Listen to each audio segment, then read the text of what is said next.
திருப்பதி லட்டு தயாரிக்க பயன்படுத்திய நெய்யில் கழிவறை கழுவ பயன்படுத்தும் ரசாயனங்கள் இருந்ததாக ஆந்திர முதலமைச்சர் குற்றம் சாட்டியிருக்கிறார். அண்மை செய்தியாக பார்க்கிறோம். கூடுதல் விவரங்களோடு செய்தியாளர் புஷ்பராஜ் இணைக்கிறார். புஷ்பராஜ், விவரங்கள்.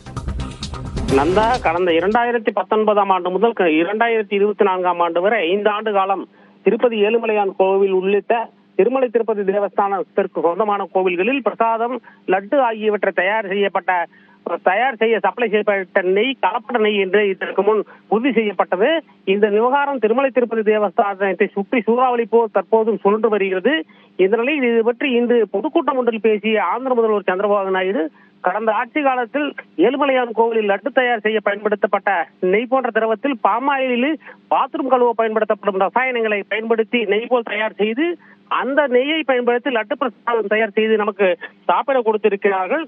மேலும் மிருக கொழுப்புகளை பயன்படுத்தி நெய் போன்ற திரவத்தை தயார் செய்ய குறைவான செலவு பிடிக்கும் என்பதையும் இந்த விவகாரத்தில் நாம் கவனிக்க வேண்டும்.